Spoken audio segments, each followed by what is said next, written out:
मतलब इस घर में सारा काम बहू ही करती है, आप तो सिर्फ खर्राटे मारती हैं। अच्छा जी, फिलहाल तो तुम आराम फरमा रही हो, चलो जाओ, ये मेरे टीवी देखने का समय है। आहा, इसीलिए मुझे भगाया जा रहा है। सॉरी, अब तो बिल्कुल नहीं जाऊंगी। प्राची की इस बात पर दोनों सास बहू के बीच टीवी रिमोट के पीछे बच्चों जैसे छीना झपटी शुरू हो जाती है, जिसके बीच श्लोक भी काम से घर वापस आ जाता है। हाँ, आज मेरी चूहे बिल्ली की जोड़ी किस बात पर झगड़ रही है? अरे तेरे बीवी मुझे टीवी ही नहीं देखने दे रही।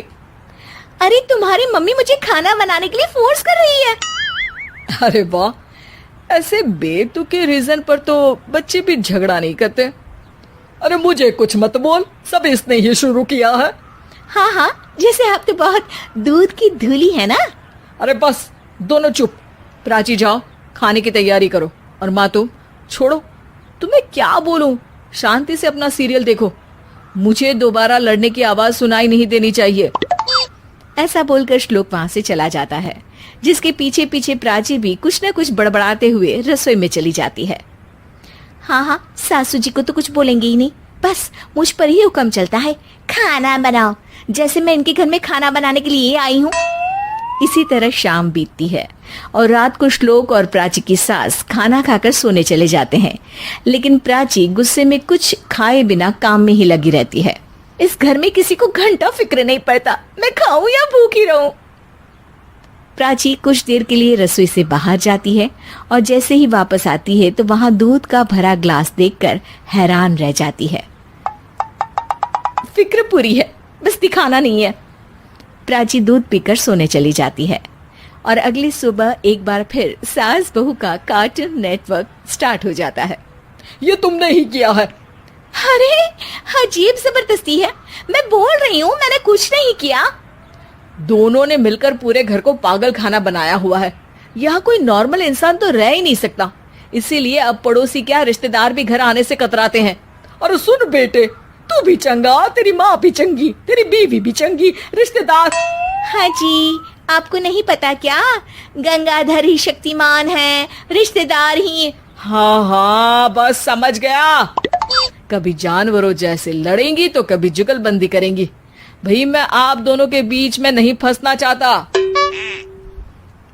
सास बहू की इस मनमौजी जोड़ी से परेशान होकर श्लोक अपना सिर खुजलाता वहां से चला जाता है। चलो अब मैं भी कीर्तन में जा रही हूँ। इस पर जैसे ही सास कमरे में अपना पर्स लेने जाती है तो वहां नाश्ते की प्लेट रखी देख मुस्कुराने लगती है और नाश्ता करके घर से बाहर निकलते हुए कुछ पैसे टेबल पर रख जाती है, जिसके कुछ देर बाद सिलेंडर वाला घर आता है। ओ मुरी मैया, मैं सिलेंडर के बारे में तो बिल्कुल भूल ही गई थी। घर खर्च के सारे पैसे भी मम्मी के पास है और श्लोक से बोला तो उल्टा 4 बात सुनाएंगे।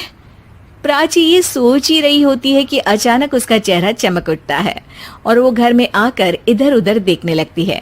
तभी उसकी नजर टेबल पर रखे पैसों पर पड़ती है, जिन्हें वो सिलेंडर वाले को दे देती है। ये सब श्लोक देख लेता है।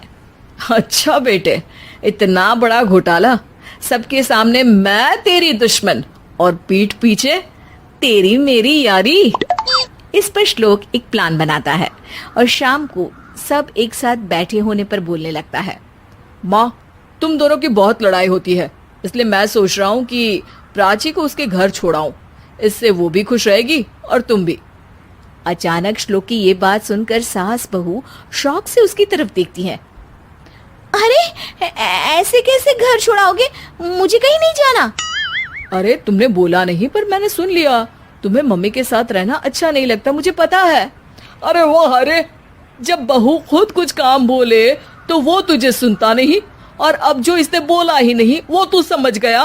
जब उसे नहीं जाना तो फिर जबरदस्ती क्यों कर रहा है? अच्छा, फिर आपको मौसी के घर छोड़ाता हूँ। बस अब आप दोनों एक घर में एक छत के नीचे नहीं रह सकती। मैं इस टॉम एंड जेरी की जोड़ी को और नहीं झेल सकता। है? ऐसे कैसे नहीं रह सकते? तुम्हें इतनी दिक्कत है तो तुम्हारा बोरिया बिस्तर पैक कर देती हूँ, लेकिन मम्मी जी कहीं नहीं जाएंगी। बिल्कुल यही सुनना था मुझे। अगर दोनों में इतना ही प्यार है फिर हर वक्त ये लड़ाई का नाटक क्यों करती हो? देखा मैंने कैसे माँ किचन में दूध रखती है और तुम उनके लिए कमरे में नाश्ता रखती हो, और कैसे वो पहले ही तुम्हारी दिक्कत समझकर घर में पैसे रखकर बाहर जाती है। अरे भाई, इतना ड्रामा तो डेली सोप में भी नहीं होता जितना तुम दोनों ने इस घर में फैलाया हुआ है। तू हमें टॉम एंड जेरी बोलता है ना, तो याद कर वो दोनों भी एक दूसरे को बाहर वालों की बुरी नजर से बचाने के लिए हमेशा सबके सामने लड़ते थे, लेकिन अकेले में दिक्कत के समय मदद भी तो करते थे। बस हमारा रिश्ता भी कुछ ऐसा ही है। और वैसे भी अगर सास बहू में तू मैं नहीं होती तो दुनिया वालों को कहानियां कैसे मिलेंगी?